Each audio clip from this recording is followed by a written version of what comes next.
LSP kitchen ನೋಡ್ತಾ ಇರುವ ಎಲ್ಲ ವೀಕ್ಷಕರಿಗೂ ನಮಸ್ಕಾರಗಳು ಹಾಗೂ LSP ಕಿಚನ್ಗೆ ಸ್ವಾಗತ ಆ್ಯಂಡ್ ಸುಸ್ವಾಗತ ರೀ. ಇವತ್ತು ನಮ್ಮ ವಿಡಿಯೋದಲ್ಲಿ ತೋರಿಸ್ತಿರೋದೇನೆಂದರೆ ಹಸಿ ಆಲೂಗಡ್ಡೆ ದೋಸೆ ಯಾವ ರೀತಿ ಮಾಡೋದು ಅಂತ ಹೇಳ್ಕೊಡ್ತಾ ಇದ್ದೀನಿ ರೀ. ತುಂಬ ಚೆನ್ನಾಗಿ ಬರ್ತಾವ್ರಿ. ಇವತ್ತು ಒಂದೇ ಹಿಟ್ಟಿನಿಂದ 2 ಥರ ದೋಸೆ ಮಾಡಿ ತೋರಿಸ್ತಾ ಇದ್ದೀನಿ ರೀ. ತುಂಬ ಕ್ರಿಸ್ಪಿಯಾಗಿ ಸಾಫ್ಟಾಗಿ ತುಂಬ ಚೆನ್ನಾಗಿ ದೋಸೆ ಬರ್ತಾವ್ರಿ. ಅಕ್ಕಿ ಬೇಳೆ ಏನೂ ಇಲ್ಲದೆ ಹಾಗೂ ಫರ್ಮೆಂಟೇಷನ್ ಮಾಡದೆ ಇನ್ಸ್ಟಂಟಾಗಿ ಹಸಿ ಆಲೂಗಡ್ಡೆಯಿಂದ ದೋಸೆ ಯಾವ ರೀತಿ ಮಾಡೋದಂತ ನೋಡ್ಕೊಂಬರೋಣ ಬನ್ನಿ ಇವಾಗ. ಹಾಗೂ ವಿಡಿಯೋ ಎಲ್ಲರೂ ಸ್ಕಿಪ್ ಮಾಡದೆ ಕೊನೆವರೆಗೂ ನೋಡಿ. ಇವಾಗ ದೋಸೆ ಮಾಡಲು ಏನೇನು ಬೇಕಂತ ನೋಡ್ಕೊಂಬರೋಣ ಬನ್ನಿ.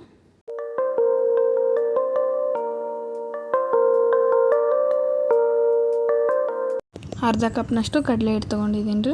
ಹಸಿ ಕಡಲೆ ಹಿಟ್ಟು, ಅರ್ಧ ಕಪ್ನಷ್ಟು ಮೈದಾ ಹಿಟ್ಟು, ಅರ್ಧ ಕಪ್ನಷ್ಟು ಹುಳಿ ಮೊಸರು ತೊಗೊಂಡಿದ್ದೀನಿ ರೀ. 1 ಕಪ್ನಷ್ಟು ಚಿರೋಟಿ ರವೆ ತೊಗೊಂಡಿದ್ದೀನಿ ರೀ. ರುಚಿಗೆ ತಕ್ಕಷ್ಟು ಉಪ್ಪು, 1 ಟೇಬಲ್ ಸ್ಪೂನ್ ಸಕ್ಕರೆ ತೊಗೊಂಡಿದ್ದೀನಿ ರೀ. ಒಂದು ಮೀಡಿಯಮ್ ಸೈಜ್ ಆಲೂಗಡ್ಡೆ ಕಟ್ ಮಾಡಿ ಇಟ್ಕೊಂಡಿದ್ದೀನಿ ರೀ. ಕಟ್ ಮಾಡಿ ನೀರಲ್ಲಿ ಹಾಕ್ಕೊಂಡಿದ್ದೀನಿ ರೀ. ಹಾಗೆ ಇಟ್ಕೊಂಡ್ರೆ ಕಪ್ ಆಗ್ತಾವ್ರಿ. ಹಾಗಾಗಿ ನೀರಲ್ಲೇ ಹಾಕ್ಕೊಂಡು ಇಟ್ಕೋಬೇಕು ರೀ. ಇಲ್ಲಾಂದ್ರೆ ನೀವು ತುರು ತೊಗೋತೀನಿ ಅಂದರೆ ತುರು ಸಹಿತ ತೊಗೋಬೋದು ರೀ. ಈಗೊಂದು ಮಿಕ್ಸಿ ಜಾರ್ ತೊಗೊಂಡಿದ್ದೀನಿ ರೀ. ಇದಕ್ಕೆ 1 ಕಪ್ನಷ್ಟು ಚಿರೋಟಿ ರವೆ ತೊಗೊಂಡಿದ್ನಲ್ಲ ರೀ. ಚಿರೋಟಿ ರವೆ ಹಾಕೋತಾ ಇದ್ದೀನಿ ರೀ. ಅರ್ಧ ಕಪ್ನಷ್ಟು ಕಡಲೆ ಹಿಟ್ಟು ತೊಗೊಂಡಿದ್ನಲ್ಲ ರೀ. ಕಡಲೆ ಹಿಟ್ಟು, ಅರ್ಧ ಕಪ್ನಷ್ಟು ಮೈದಾ ಹಿಟ್ಟು ತೊಗೊಂಡಿದ್ದೀನಿ ರೀ. ಮೈದಾ ಹಿಟ್ಟು ಹಾಕೋತಾ ಇದ್ದೀನಿ ರೀ. ಇದಷ್ಟು ಹಾಕೊಂಡ್ಬಿಟ್ಟು ಇದನ್ನು ಇವಾಗ ಸಣ್ಣಗೆ ರುಬ್ಕೊಂಬರ್ಬೇಕು. ನೋಡಿರಿ ಇವಾಗ ಈ ಥರ ರುಬ್ಕೊಂಬಂದಿದ್ದೀನಿ ರೀ. ನೋಡಿರಿ ಫುಲ್ ಸಣ್ಣಗೆ ರುಬ್ಕೊಂಬಂದಿದ್ದೀನಿ ರೀ ನಾನು. ನಿಮ್ಗೆ ರುಬ್ಕೊಳ್ಳೋ ಮುಂದೆ ಸ್ವಲ್ಪ ತರಿ ಅನಿಸಿತ್ತಂದ್ರೆ ಇನ್ನೊಂದು ಸಲ ರುಬ್ಕೊಬೋದು ರೀ ನೀವು. ಇದನ್ನು ಇವಾಗ ಒಂದು ಪಾತ್ರೆ ತೊಗೊಂಡು ಪಾತ್ರೆ ಒಳಗೆ ಸೇರಿಸ್ಕೊತಾ ಇದ್ದೀನಿ ನೋಡಿರಿ. ಇವಾಗ ಇದೇ ಮಿಕ್ಸಿ ಜಾರ್ ತೊಗೊಂಡು ಆಗಳ ಒಂದು ಆಲೂಗಡ್ಡೆ ಕಟ್ ಮಾಡಿ ಇಟ್ಕೊಂಡಿದ್ವಲ್ಲ ರೀ, ಅದು ಹಾಕೋಬೇಕು ರೀ. ಇದನ್ನು ಇವಾಗ ಸಣ್ಣಗೆ ರುಬ್ಕೊಂಬರ್ಬೇಕು ರೀ. ಈ ಥರ ಆಲೂಗಡ್ಡೆ ಸಣ್ಣದಾಗಿ ಕಟ್ ಮಾಡಿ ಹಾಕೊಳ್ಳೋದ್ರಿಂದ ಪೀಸ್ ಏನು ಉಳಿದಿಲ್ಲ ರೀ, ಫುಲ್ ಸಣ್ಣಾಗಿ ಆಗುತ್ತೆ ರೀ. ನೋಡಿರಿ ಇವಾಗ ಸಣ್ಣಗೆ ರುಬ್ಕೊಂಬಂದಿದ್ದೀನಿ ರೀ ನಾನು. ಇದಕ್ಕೆ ಆಗಳ ಮಿಕ್ಸರ್ಗೆ ಹಾಕಿ ಇಟ್ಟಿದ್ವಲ್ಲ ರೀ ಮೈದಾ, ಕಡಲೆ ಹಿಟ್ಟು, ರವೆ, ಅದನ್ನು ಸೇರಿಸ್ಕೋಬೇಕು ರೀ ಇವಾಗ ಅಷ್ಟು ಸೇರಿಸ್ಕೊಂಡಿರಿ ನಾನು. ಇವಾಗ ಇದಕ್ಕೆ ನಾನು ಆಗಳ ಅರ್ಧ ಕಪ್ನಷ್ಟು ಹುಳಿ ಮೊಸರು ತೊಗೊಂಡಿದ್ನಲ್ಲ ರೀ, ಅದು ಸೇರಿಸ್ಕೊತಾ ಇದ್ದೀನಿ ರೀ. ಹುಳಿ ಮೊಸರು ಇದ್ದಿದ್ದಿಲ್ಲ ಅಂದ್ರೆ ನೀವು ನಾರ್ಮಲ್ ಮೊಸರು ಕೂಡ ಹಾಕೊಂಡು ಮಾಡ್ಕೋಬೋದು ರೀ. 1 ಸ್ಪೂನಷ್ಟು ಸಕ್ಕರೆ ಹಾಕೋತಾ ಇದ್ದೀನಿ ರೀ. ಸಕ್ಕರೆ ಹಾಕೋದ್ರಿಂದ ದೋಸೆ ಕಲರ್ ತುಂಬ ಚೆನ್ನಾಗಿ ಬರ್ತೈತೆ ರೀ. ರುಚಿಗೆ ತಕ್ಕಷ್ಟು ಉಪ್ಪು ಹಾಕೋಬೇಕು ರೀ. ಇದನ್ನೆಲ್ಲ ಹಾಕೊಂಡ್ಬಿಟ್ಟು ಈ ಥರ ಚಮಚಲ್ಲೇ ಚೆನ್ನಾಗಿ ಮಿಕ್ಸ್ ಮಾಡ್ಕೋಬೇಕು ರೀ. ಒಂದು ಸಲ ಚೆನ್ನಾಗಿ ಮಿಕ್ಸ್ ಮಾಡಿಕೊಂಡು ಇವಾಗ ಇದನ್ನು ಕೂಡ ಚೆನ್ನಾಗಿ ರುಬ್ಕೊಂಬರ್ಬೇಕು ರೀ. ಸ್ವಲ್ಪನೇ ನೀರು ಹಾಕ್ಕೊಂಡು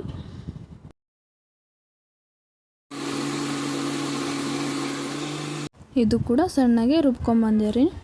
ರುಬ್ಕೊಳ್ಳೋ ಮುಂದೆ ಆಲೂಗಡ್ಡೆ ಪೀಸ್ ಹತ್ತಿತ್ತಂದು ತೆಗಿಬೋದು ರೀ, ಒಂದೊಂದು ಇತ್ತಂದು. ಇಲ್ಲಾಂದ್ರೆ ದೋಸೆ ಹಾಕೋ ಮುಂದೆ ಹರಿತೈತೆ ರೀ, ಅದಕ್ಕಾಗಿ ತೆಗಿಬೇಕು ರೀ. ಇದನ್ನು ಒಂದು ಪಾತ್ರೆ ಒಳಗೆ ತಕ್ಕೋತಾ ಇದ್ದೀನಿ ನೋಡಿರಿ. ಇದನ್ನು ಒಂದು ಪಾತ್ರೆ ಒಳಗೆ ತಕ್ಕೊಂಡು ಸ್ವಲ್ಪನೇ ಅಡುಗೆ ಸೋಡಾ ಹಾಕೋತಾ ಇದ್ದೀನಿ ರೀ. ಅಡುಗೆ ಸೋಡಾ ಹಾಕೊಂಡ್ಬಿಟ್ಟು ಈ ಥರ ಚೆನ್ನಾಗಿ ಬೀಟ್ ಮಾಡ್ಬೇಕು ರೀ. ಬೀಟ್ ಮಾಡಿಬಿಟ್ಟು ಒಂದು 5 ನಿಮಿಷ ಮುಚ್ಚಿಡ್ಬೇಕು ರೀ. ಜಾಸ್ತಿ ಏನು ಬೇಕಾಗಿಲ್ಲ ರೀ. ನೋಡಿರಿ ಇವಾಗ 5 ನಿಮಿಷ ಆಗಿದೆ. ಎಷ್ಟು ಚೆನ್ನಾಗಿ ಆಗಿದೆ ಬ್ಯಾಟರು. ನಿಮ್ಗೆ ಗಟ್ಟಿ ಅನಿಸಿದ್ರೆ ಸ್ವಲ್ಪ ನೀರು ಹಾಕೋಬೋದು ರೀ. ನಾನಿಲ್ಲಿ ಸ್ವಲ್ಪನೇ ನೀರು ಹಾಕೋತಾ ಇದ್ದೀನಿ ರೀ. ನೀರು ಹಾಕ್ಕೊಂಡು ಈ ಥರ ಚೆನ್ನಾಗಿ ಮಿಕ್ಸ್ ಮಾಡ್ಕೋಬೇಕು ರೀ. ನಿಮ್ಗೆ ಎಷ್ಟು ಗಟ್ಟಿ ಅಳಸು ಬೇಕಲ್ಲ ನೋಡಿಕೊಂಡು ನೀವು ನೀರು ಹಾಕೋಬೋದು ರೀ. ದೋಸೆ ಮಾಡಲು ಯಾವ ಥರ ಹಿಟ್ಟಿರುತ್ತಲ್ಲ ರೀ ಅದೇ ಥರ ಮಾಡ್ಕೋಬೇಕು ರೀ. ನೋಡಿರಿ ಇವಾಗ ಹಿಟ್ಟು ಈ ಥರ ಆಗಿದೆ. ಇವಾಗ ದೋಸೆ ಮಾಡಲು ಹಿಟ್ಟು ಪರ್ಫೆಕ್ಟ್ ಆಗಿದೆ ರೀ. ಇವಾಗ ನಾನು ಒಲೆ ಮ್ಯಾಗ ಒಂದು ಹಂಚು ಕಾಯಕ್ಕೆ ಇಟ್ಟಿದ್ದೀನಿ ರೀ. ಅದಕ್ಕೆ ಇವಾಗ ಸ್ವಲ್ಪ ಎಣ್ಣೆ ಹಚ್ಕೋತಾ ಇದ್ದೀನಿ ರೀ. ಈ ಥರ ಎಲ್ಲ ಕಡೆ ಹಚ್ಕೋಬೇಕು ರೀ. ಒಂದು ಕಡೆ ಬಿಡ್ಲಾರ್ದಂಗೆ ಸವರ್ಕೊಂಡು ಹಚ್ಕೋಬೇಕು ರೀ. ಇದಕ್ಕೆ ಇವಾಗ ಮೇಲೆ ನೀರು ಹಚ್ಕೋಬೇಕು ರೀ. ಯಾಕಂದರೆ ದೋಸೆ ಚೆನ್ನಾಗಿ ಬರ್ತಾವೆ ರೀ. ಅದಕ್ಕಾಗಿ ಸ್ವಲ್ಪ ಎಣ್ಣೆ ಹಚ್ಕೊಂಡು ನೀರು ಹಚ್ಕೊಳ್ಳೋದ್ರಿಂದ ದೋಸೆ ಚೆನ್ನಾಗಿ ಬರ್ತಾವೆ ರೀ. ನೀರು ಹಚ್ಕೊಂಡು ಈ ಥರ ಒಂದು ಕಾಟನ್ ಬಟ್ಟೆಯಿಂದ ಒರೆಸ್ಕೋಬೇಕು ರೀ. ಹಂಚು ಚೆನ್ನಾಗಿ ಕಾಯ್ದ ಮೇಲೆ ಇವಾಗ ದೋಸೆ ಹಾಕ್ಕೋಬೇಕು ನೋಡಿರಿ. ನಿಮಗೆ ಎಷ್ಟು ತೆಳ್ಳಗೂ ಎಷ್ಟು ದಪ್ಪ ಬೇಕಲ್ಲ ನೋಡಿ ಹಾಕ್ಕೋಬೋದು. ನೋಡಿರಿ ದೋಸೆ ಎಷ್ಟು ಚೆನ್ನಾಗಿ ಬರ್ತಾಯಿದೆ. ಸೇಮ್ ನಾವು ಅಕ್ಕಿಯಿಂದ ಮಾಡಿರ್ತೀವಲ್ರಿ ಅದೇ ಥರ ಬರ್ತಾಯಿದೆ ರೀ. ತುಂಬ ಅಂದರೆ ತುಂಬ ಚೆನ್ನಾಗಿ ಆಗುತ್ತೆ ರೀ. ಮನೆಯಲ್ಲಿ ಒಂದೆರಡು ಆಲೂಗಡ್ಡೆ ಇದ್ದು ಅಂದ್ರೆ ನೀವು ಬೇಗನೆ ಮಾಡ್ಕೋಬೋದು ನೋಡಿರಿ ಈ ಥರ ದೋಸೆ ಮಾಡೋದ್ರಿಂದ ಮಕ್ಕಳಿಗೆ ಕೂಡ ತುಂಬ ಇಷ್ಟ ಆಗುತ್ತೆ ರೀ. ಮತ್ತು ಹಾಗೂ ಮುಂಜಾನೆಗೆ ಟಿಫನ್ಗೂ ಕೂಡ ಆಗುತ್ತೆ ರೀ. ನೋಡಿರಿ ಇವಾಗ ಕಲರ್ ಕೂಡ ಎಷ್ಟು ಚೆನ್ನಾಗಿ ಬಂದಿದೆ. ಇದಕ್ಕೆ ನಾನು ಮೇಲೆ ಸ್ವಲ್ಪ ಎಣ್ಣೆ ಹಚ್ಕೊಂಡಿದ್ದೀನಿ ರೀ. ನೀವು ಬೇಕಿದ್ರೆ ಹಚ್ಕೋಬೋದು ರೀ, ಇಲ್ಲಾಂದ್ರೆ ಸ್ಕಿಪ್ ಕೂಡ ಮಾಡ್ಕೋಬೋದು ರೀ. ನೋಡಿರಿ ವಾವ್, ಮಸಾಲೆ ದೋಸೆ ಥರನ ಬಂದಿದೆ ರೀ. ತುಂಬ ಅಂದರೆ ತುಂಬ ಚೆನ್ನಾಗಿ ಬಂದಿದೆ ರೀ. ನಿಮಗೆ ಇನ್ನೊಂದು ಹಾಕಿ ತೋರಿಸ್ತೀನಿ ನೋಡಿರಿ. ಈ ಥರ ಇದಕ್ಕೂ ಕೂಡ ನೀರು ಹಚ್ಕೊಂಡು ಹಾಕೋತಾ ಇದ್ದೀನಿ ನೋಡಿರಿ ನಾನು. ತುಂಬ ಅಂದರೆ ತುಂಬ ಚೆನ್ನಾಗಿ ಬರ್ತಾವ್ರಿ. ಆಲೂಗಡ್ಡೆ ಹಾಕೊಳ್ಳೋದ್ರಿಂದ ಫ್ಲೇವರ್ ಕೂಡ ತುಂಬ ಚೆನ್ನಾಗಿ ಬರುತ್ತೆ ರೀ. ತಿನ್ನುವಾಗ ಬಾಯಲ್ಲಿ ಟೇಸ್ಟ್ ಕೂಡ ತುಂಬ ಅಂದರೆ ತುಂಬ ಸೂಪರಾಗಿರುತ್ತೆ ರೀ. ನೋಡಿರಿ ಇದು ಕೂಡ ಎಷ್ಟು ಚೆನ್ನಾಗಿ ಬಂದಿದೆ. ಇದನ್ನಿವಾಗ ಸ್ವಲ್ಪ ಬೆಂದಿದೆ ಅಂತಂದಮೇಲೆ ಸ್ವಲ್ಪ ಮೇಲೆ ಎಣ್ಣೆ ಹಚ್ಕೋತಾ ಇದ್ದೀನಿ ರೀ ನಾನು. ನೀವು ತುಪ್ಪ ಇತ್ತಂದ್ರೆ ತುಪ್ಪ ಕೂಡ ಹಚ್ಕೋಬೋದು ರೀ. ದೋಸೆ ಕಲರ್ ಅಂತೂ ತುಂಬ ಅಂದರೆ ತುಂಬ ಚೆನ್ನಾಗಿ ಬರ್ತಾವ್ರಿ. ನೋಡಿರಿ ಕಲರ್ ಎಷ್ಟು ಚೆನ್ನಾಗಿ ಬಂದಿದೆ ಕಾಣಿಸ್ತಿರ್ಬೋದು ನಿಮಗೆ. ನೋಡಿರಿ ಎಷ್ಟು ಚೆನ್ನಾಗಿ ಬಿಟ್ಕೋತಾ ಇದೆ ಈ ದೋಸೆ. ನೋಡಿರಿ ತುಂಬ ಅಂದರೆ ತುಂಬ ಸೂಪರಾಗಿದೆ. ಕಲರ್ ಕೂಡ ಎಷ್ಟು ಚೆನ್ನಾಗಿ ಬಂದಿದೆ ನೋಡಿರಿ, ಕಾಣಿಸ್ತಿರ್ಬೋದು ನಿಮ್ಗೆ. ನೋಡಿದ್ರಲ್ರಿ ಎಷ್ಟು ಚೆನ್ನಾಗಿ ಬಂದಿದೆ ಅಂತ. ಇವಾಗ ನೀವು ಇನ್ನೊಂದು ಥರ ಕೂಡ ಹಾಕ್ಕೋಬೋದು ರೀ ದೋಸೆ. ಈ ಥರ ಸ್ವಲ್ಪ ದಪ್ಪ ಹಾಕ್ಕೋಬೇಕ್ರಿ, ಉತ್ತಪ್ಪ ಥರ. ಈ ಥರ ಕೂಡ ಮಾಡ್ಕೋಬೋದು ರೀ ನೀವು.